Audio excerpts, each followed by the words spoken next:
الحمد لله الذي أنزل على عبده الكتاب ولم يجعل له عوجا قيما لينذر بأسا شديدا من لدنه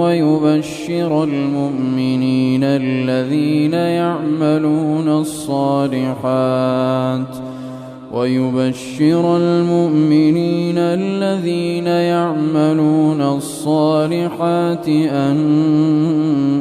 لهم أجرا حسنا ماكثين فيه أبدا وينذر الذين قالوا اتخذ الله ولدا ما لهم به من علم ولا لآبائهم كبرت كلمة تخرج من أفواههم إن يقولون إلا كذبا فلعلك باخع نفسك على آثارهم إن لم يؤمنوا بهذا الحديث أسفا إنا جعلنا ما على الأرض زينة لها لنبلوهم أيهم أحسن عملا وإنا لجاعلون ما عليها صعيدا جرزا أم حسبت أن أصحاب الكهف والرقيم كانوا من آياتنا عجبا إذ أوى الفتية إلى الكهف فقالوا ربنا آتنا من لدنك رحمة وهيئ لنا من أمرنا رشدا فضربنا على آذانهم في الكهف سنين عددا ثم بعثناهم لنعلم أي الحزبين أحصى لما لبثوا أمدا نحن نقص عليك نبأهم بالحق إنهم فتية آمنوا بربهم وزدناهم هدى وربطنا على قلوبهم إذ قاموا فقالوا ربنا رب السماوات والأرض لن ندعو من دونه إلها لقد قلنا إذا شططا هؤلاء قوم اتخذوا من دونه آلهة لولا يأتون عليهم بسلطان بين فمن أظلم ممن افترى على الله كذبا وإذ اعتزلتموهم وما يعبدون إلا الله فأووا إلى الكهف ينشر لكم ربكم من رحمته ويهيئ لكم من أمركم مرفقا وترى الشمس إذا طلعت تزاور عن كهفهم ذات اليمين وإذا غربت تقرضهم ذات الشمال وهم في فجوة منه ذلك من آيات الله من يهد الله فهو المهتد ومن يضلل فلن تجد له وليا مرشدا وتحسبهم أيقاظا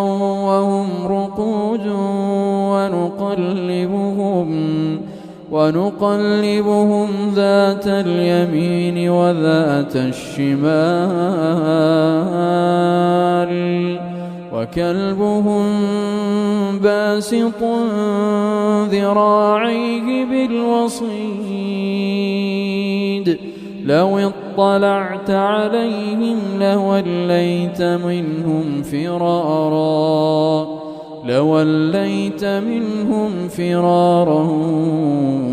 ولملئت منهم رعبا وكذلك بعثناهم ليتساءلوا بينهم قال قائل منهم كم لبثتم قالوا لبثنا يوما أو بعض يوم قالوا ربكم أعلم بما لبثتم فابعثوا أحدكم بورقكم هذه إلى المدينة فلينظر أيها أزكى طعاما فليأتكم برزق منه وليتلطف ولا يشعرن بكم أحدا إنهم إن يظهروا عليكم يرجموكم أو يعيدوكم في ملتهم ولن تفلحوا إذا أبدا وكذلك أعثرنا عليهم ليعلموا أن وعد الله حق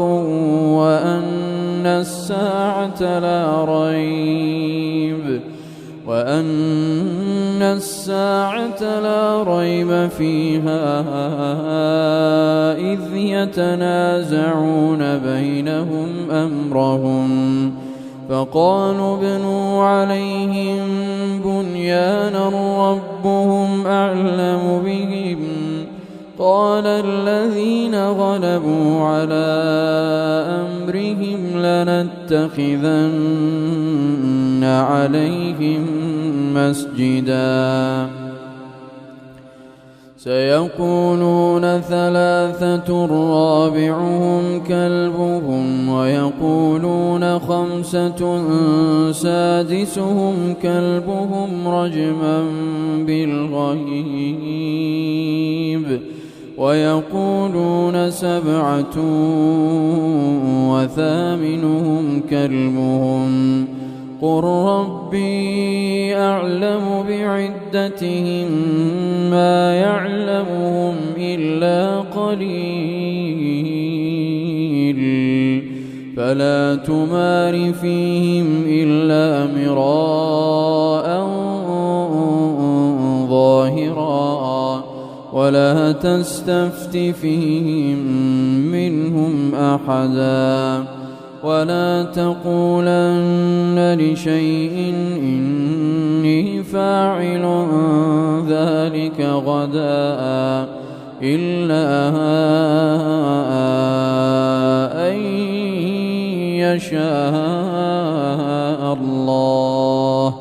واذكر ربك إذا نسيت وقل عسى أن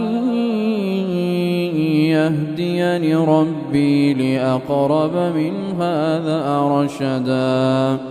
ولبثوا في كهفهم 300 سنين وازدادوا 9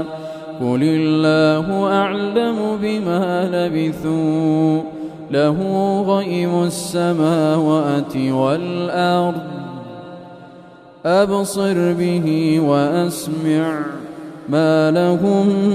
من دونه من ولي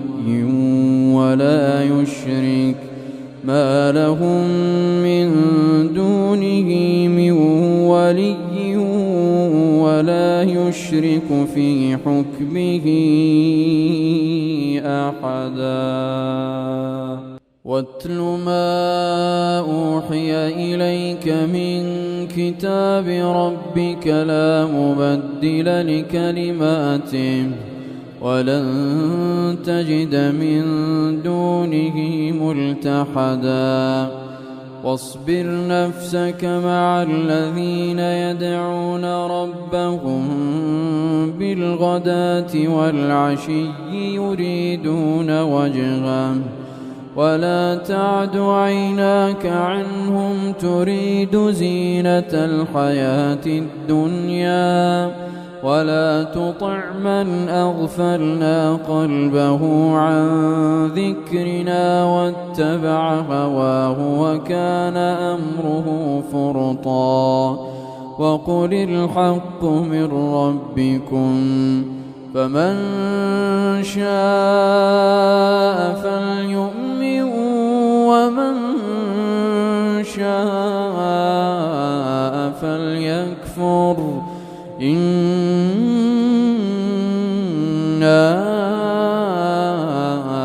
أعتدنا للظالمين نارا أحاط بهم سرادقها وإن يستغيثوا يغاثوا بماء كالمهل يشوي الوجوه بئس الشراب وساءت مرتفقا إن الذين آمنوا وعملوا الصالحات إنا لا نضيع أجر من أحسن عملا أولئك لهم جنات عدن تجري من تحتهم الأنهار يحلون فيها من أساور من ذهب ويلبسون ثيابا خضرا من سندس واستبرق متكئين فيها على الأرائك نعم الثواب وحسنت مرتفقا واضرب لهم مثل الرجلين جعلنا لأحدهما جنتين من أعناب وحففناهما بنخل وجعلنا بينهما زرعا كلتا الجنتين آتت أكلها ولم تظلم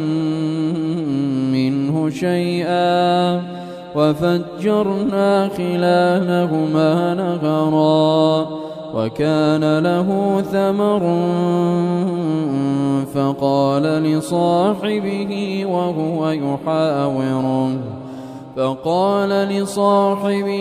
وهو يحاوره أنا أكثر منك مالا وأعز نفرا ودخل جنته وهو ظالم لنفسه قال ما أظن أن تبيد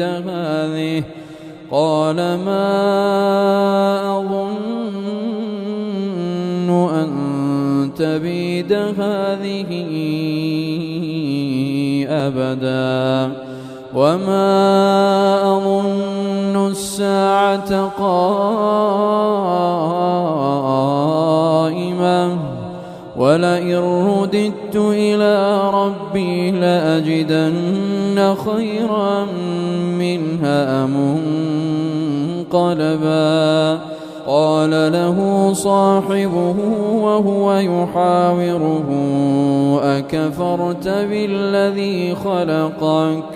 أكفرت بالذي خلقك من تراب ثم من نطفة ثم سواك رجلا لكن هو الله ربي ولا أشرك بربي بربي أحدا ولولا إذ دخلت جنتك قلت ما شاء الله لا قوة إلا بالله إن ترني أنا أقل منك مالا وولدا فعسى ربي أن يؤتيني خيرا من جنتك ويرسل عليها حسبانا من السماء فتصبح صعيدا زلقا أو يصبح ماؤها غورا فلن تستطيع له طلبا وأحيط بثمره فأصبح يقلب كفيه على ما أنفق وهي خاوية على عروشها ويقول يا ليتني لم أشرك بربي أحدا ولم تكن له فئة ينصرونه من دون الله وما كان منتصرا هنالك الولاية لله الحق هو خير ثوابا وخير عقبا واضرب لهم مثل الحياة الدنيا كماء إن أنزلناه من السماء فاختلط به نبات الأرض فأصبح هشيما تذروه الرياح وكان الله على كل شيء مقتدرا المال والبنون زينة الحياة الدنيا والباقيات الصالحات خير عند ربك ثوابا وخير أملا ويوم نسير الجبال وترى الأرض بارزة وحشرناهم فلم نغادر منهم أحدا وعرضوا على ربك صفا لقد جئتمونا كما خلقناكم أول مرة بل زعمتم أن لن نجعل لكم موعدا ووضع الكتاب فترى المجرمين مشفقين مما فيه ويقولون يا ويلتنا ما لهذا الكتاب لا يغادر صغيرة ولا كبيرة ما لهذا الكتاب لا يغادر صغيرة ولا كبيرة إلا أحصاها ووجدوا ما عملوا حاضرا ولا يظلم ربك أحدا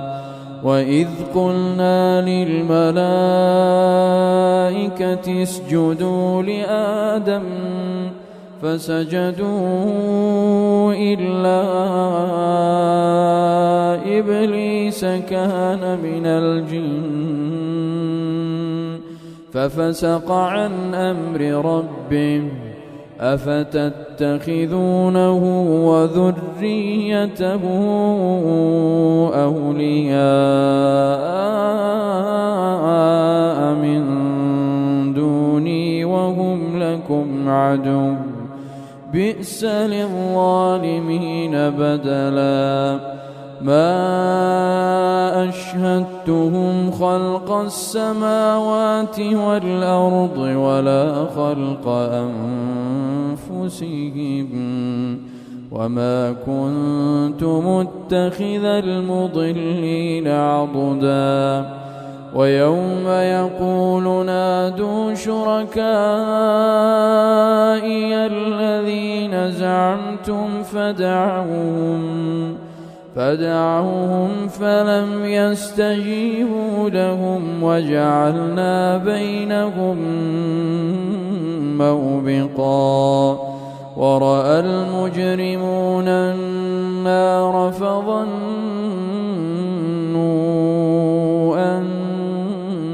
أنهم مواقعوها ولم يجدوا عنها مصرفا ولقد صرفنا في هذا القرآن للناس من كل مثل وكان الإنسان أكثر شيء جدلا وما منع الناس أن يؤمنوا إذ جاءهم الهدى ويستغفروا ربهم إلا أن تأتيهم سنة الأولين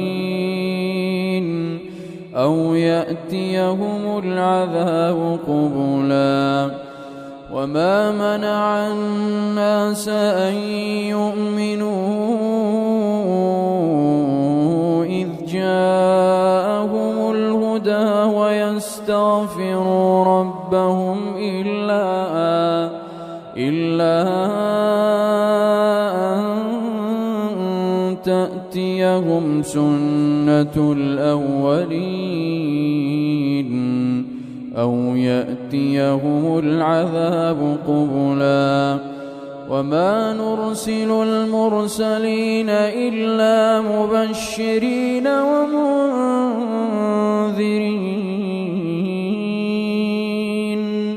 ويجادل الذين كفروا بالباطل ليدحضوا به الحق واتخذوا آياتي وما أنذروا هزوا ومن أظلم ممن ذكر بآيات ربه فأعرض عنها ونسي ما قدمت يداه إنا جعلنا على قلوبهم أكنة أن يفقهوه وفي آذانهم وقرا وإن تدعهم إلى الهدى فلن يهتدوا إذا أبدا وربك الغفور ذو الرحمة لو يؤاخذهم بما كسبوا لعجل لهم العذاب بل لهم موعد لن يجدوا من دونه موئلا وتلك القرى أهلكناهم لما ظلموا وجعلنا لمهلكهم موعدا وإذ قال موسى لفتاه لا أبرح حتى أبلغ مجمع البحرين حتى أبلغ مجمع البحرين أو أمضي حقبا فلما بلغا مجمع بينهما نسيا حوتهما فاتخذ سبيله في البحر سربا فلما جاوزا قال لفتاه آتنا غداءنا لقد لقينا من سفرنا هذا نصبا قال أرأيت إذ أوينا إلى الصخرة فإني نسيت الحوت وما أنسانيه إلا الشيطان أن أذكره واتخذ سبيله في البحر عجبا قال ذلك ما كنا نبغ فارتدا على آثارهما قصصا فوجدا عبدا من عبادنا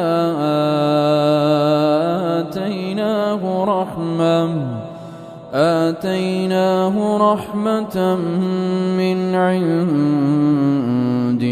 وعلمناه من لدنا علما قال له موسى هل أتبعك على أن تعلمني مما علمت رشدا قال إنك لن تستطيع معي صبرا وكيف تصبر على ما لم تحط به خبرا قال ستجدني إن شاء الله صابرا ولا أعصي لك أمرا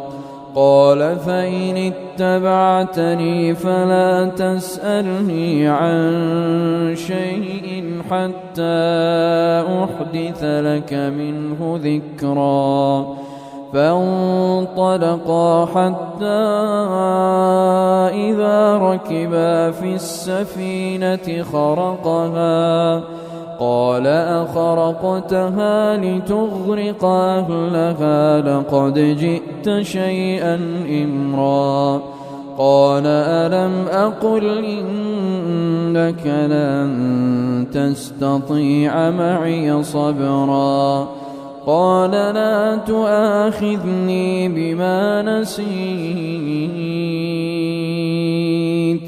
ولا ترهقني من أمري عسرا فانطلقا حتى إذا لقيا غلاما فقتله قال أقتلت نفسا زكية بغير نفس لقد جئت شيئا نكرا قال ألم أقل لك إنك لن تستطيع معي صبرا قال إن سألتك عن شيء بعدها فلا تصاحبني قد بلغت من لدني عذرا فانطلقا حتى إذا أتيا أهل قرية استطعما أهلها فأبوا أن يضيفوهما فوجدا فيها جدارا يريد أن ينقض فأقامه قال لو شئت لاتخذت عليه أجرا قال هذا فراق بيني وبينك سأنبئك بتأويل ما لم تستطع عليه صبرا أما السفينة فكانت لمساكين يعملون في البحر فأردت أن أعيبها وكان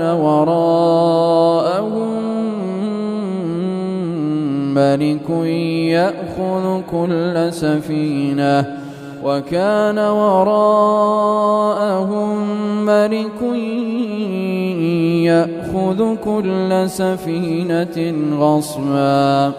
وأما الغلام فكان أبواه مؤمنين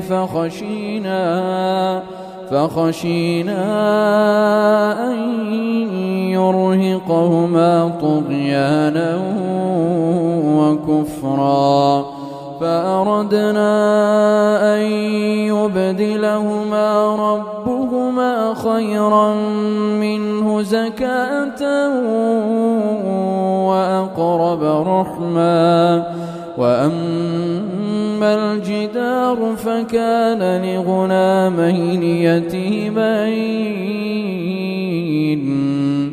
فكان لغلامين يتيمين في المدينة وكان تحته كنز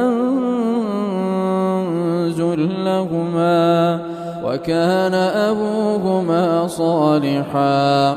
فأراد ربك أن يبلغا أشدهما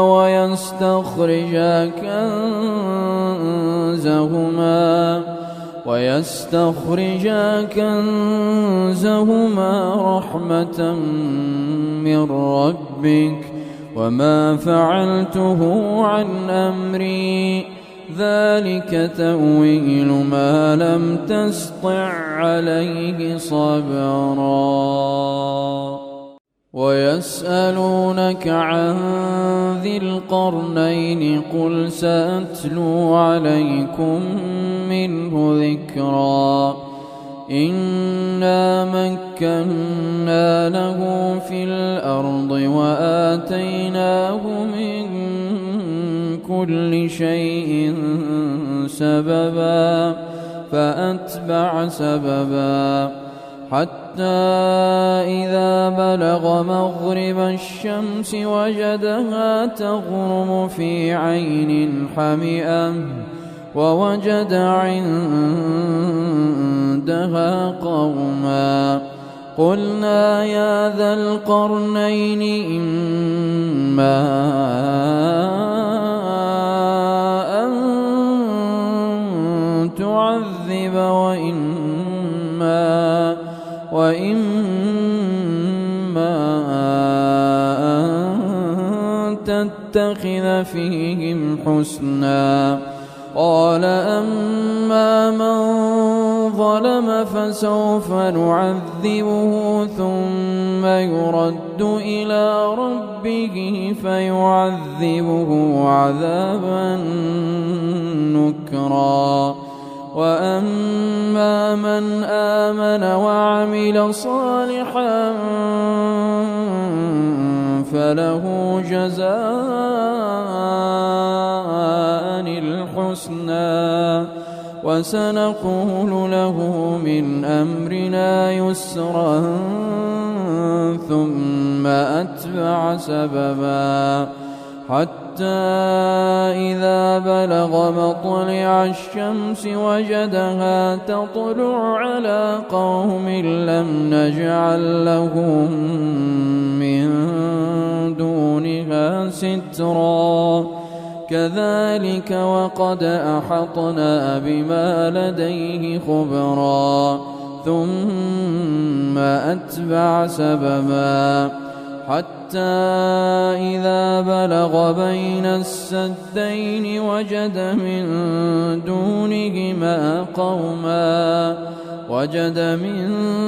دونهما قوما لا يكادون يفقهون قولا قالوا يا ذا القرنين إن يأجوج ومأجوج مفسدون في الأرض فهل نجعل لك خرجا على أن تجعل بيننا وبينهم سدا؟ قال ما مكني فيه ربي خير فأعينوني بقوة نجعل بينكم وبينهم ردما آتوني زبر الحديد حتى إذا ساوى بين الصدفين قال انفخوا حتى إذا جعله نارا قال آتوني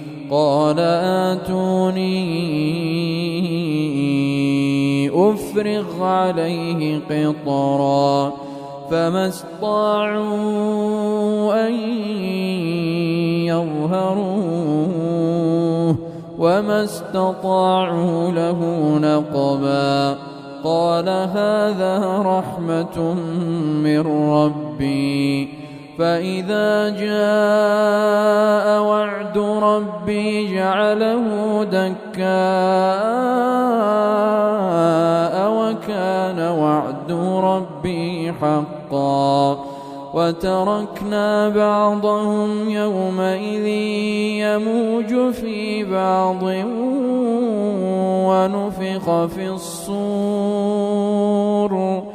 ونفخ في الصور فجمعناهم جمعا وعرضنا جهنم يومئذ للكافرين عرضا الذين كانت أعينهم في غطاء عن ذكري وكانوا لا يستطيعون سمعا أفحسب الذين كفروا أن يتخذوا عبادي من دوني أولياء